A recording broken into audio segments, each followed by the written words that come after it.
Baik, saya mulai presensi terlebih dahulu. Ahmad Rafi, Adinda, Bima Dwi. Hadir Bu. Assalamualaikum warahmatullahi wabarakatuh. Waalaikumsalam warahmatullahi wabarakatuh. Selamat pagi anak-anak. Baik. Bagaimana kabar kalian hari ini? Baik. Oke. Hari ini kita akan membahas materi mengenai sistem reproduksi manusia dengan submateri kesehatan reproduksi remaja dan pencegahan penyakit menular seksual pada usia remaja. Perlu kalian ketahui bahwa saat memasuki masa remaja, tubuh kita mengalami banyak perubahan fisik akibat masa pubertas. Jadi kalian itu sekarang masuk ke dalam masa pubertas. Mengapa sangat penting bagi kita untuk tahu cara merawat dan juga menjaga organ reproduksi sejak dini. Nah, kita akan bahas nanti dampaknya pada saat pembelajaran. Sebelum memasuki pembelajaran, Ibu ingin tahu terlebih dahulu. Kita akan bermain mitos dan fakta. Okay, let's go. Yang pertama, mitos atau fakta, minum air es atau minuman dingin saat sedang mens pada wanita dapat menyebabkan darah membeku dan menghambat keluarnya darah dari rahim. Yang jawab mitos silakan angkat tangan. Saya. Oke. Yang jawab fakta silakan angkat tangan. Oke. Ada satu orang yang menjawab fakta. Jawabannya adalah mitos. Yang kedua, mimpi basah merupakan tanda biologis yang normal bahwa organ reproduksi laki-laki sudah mulai memproduksi sperm. Yang jawab mitos silahkan angkat tangan. Pada diem ya. Yang jawab fakta. Saya.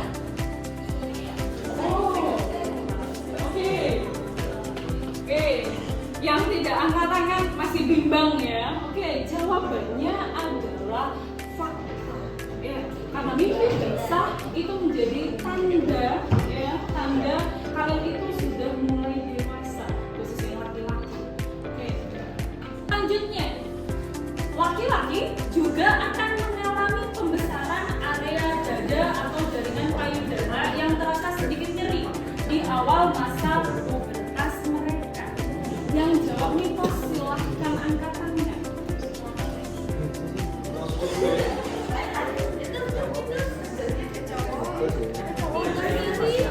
Yang cowoknya bingung, yang menjawab fakta.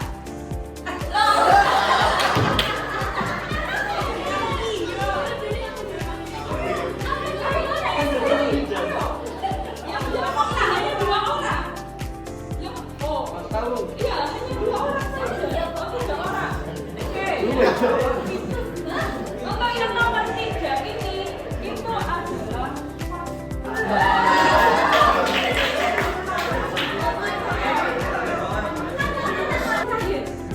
Kehamilan hanya bisa terjadi jika hubungan seksual dilakukan berulang kali dan tidak mungkin terjadi pada percobaan pertama.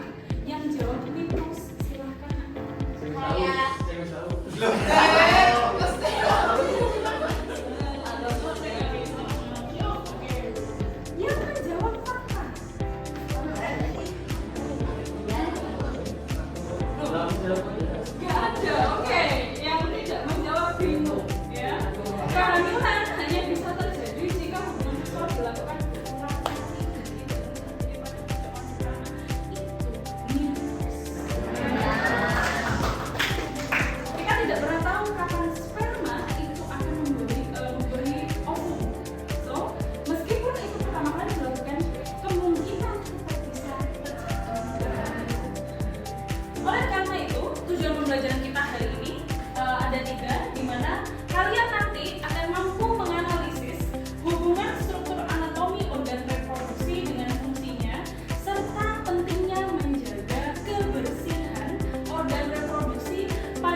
dukungannya dalam bentuk infografis atau media kampanye yang sosial dan terstruktur. Nah, sebelum itu kita bahas dulu anatomi reproduksi pada tiap gender. Kita bahas yang wanita, ya. Di sini adalah organ reproduksi wanita. Kalian sudah mengamati yang mempelajari anatomi tiap gender barusan. Nah, sekarang kita bahas mengenai kesehatan reproduksi remaja. Sebenarnya apa sih itu kesehatan reproduksi remaja? Nah, saya akan putarkan video, silahkan disimak. Ya, nanti akan kita bahas bersama.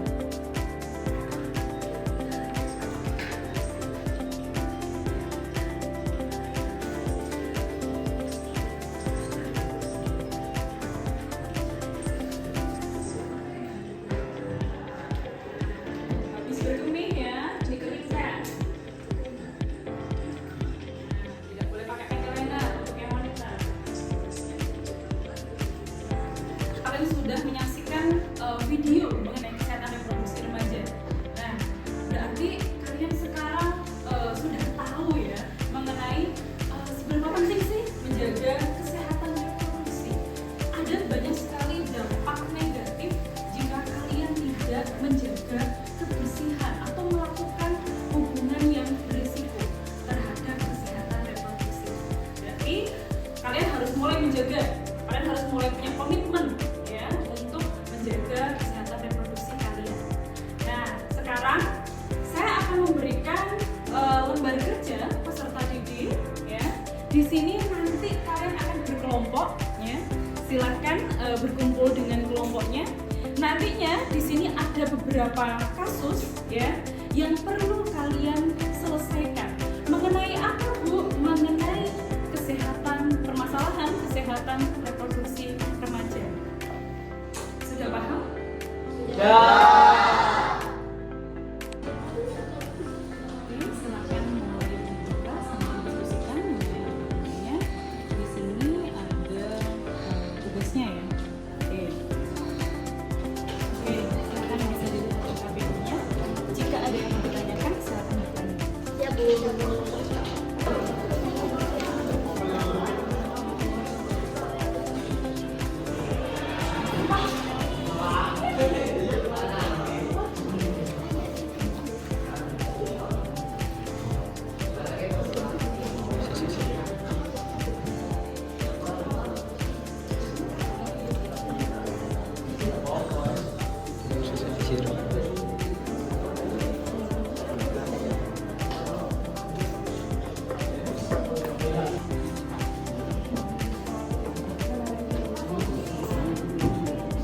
Nah, teman-teman, di sini kita bakal presentasi tentang menjaga personal hygiene organ reproduksi, mencegah kemandulan dan infeksi. Tips buat cewek dan cowok. Yang pertama itu bersihkan dengan air bersih. Yang kedua, pakai pakaian dalam berbahan katun. Yang ketiga, ganti pakaian dalam rutin. Yang keempat, ganti pakai akibat jika diabaikan. Yang pertama itu infeksi serius. Yang kedua, kemandulan, infertilitas, dan yang terakhir gangguan kesehatan jangka panjang. Saya mau bertanya, bahan kimia apa yang aman untuk membersihkan kelamin? Nah, itu bisa dibersihkan dengan bahan yang pH-nya asam karena area kelamin itu areanya asam, dan bisa juga dibersihkan dengan bahan alami seperti sirih. Bagus sekali ya presentasinya. Yuk, semuanya tepuk tangan. Halo. Nah, jadi di sini kita akan mempelajari tentang pemahaman kenaikan infeksi menular seksual dan HIV/AIDS pada remaja, dan fakta penyebab dan pencegahan. Apakah kita jika bersalaman atau berciuman dengan penderita akan tertular juga? Jawabannya tidak bisa, karena itu hanya bisa menular melalui cairan vagina, cairan ASI, cairan sperma, dan cairan darah. Yang kedua juga bagus sekali yuk. Dampak kehamilan usia remaja dan pernikahan dini. Tanya, apa resiko medis ibu yang hamil di usia dini? Itu yang pertama, tubuh belum siap, dan yang kedua, komplikasi persalinan. Belajar sudah. diskusi sudah, presentasi sudah. Sekarang waktunya refleksi di akhir pembelajaran. Refleksi dulu. Nah, saya hari ini mempelajari hal baru, yaitu pernikahan dini dan hubungan seksual berisiko memiliki dampak medis dan sosial yang nyata, seperti berisiko kematian ibu melahirkan dan stunting pada anak, serta pendarahan IMS atau HIV/AIDS. Saya berkomitmen, saya akan memilih lingkungan pertemanan yang saling mendukung secara positif dan berani mendadak say no jika ada teman atau pasangan yang mengejak pada aktivitas seksual yang berisiko untuk melanggar batas kenyamanan. Oke, luar biasa. Bagus sekali ya. Mungkin ada yang mau refleksi lagi? Oke, silakan Kak.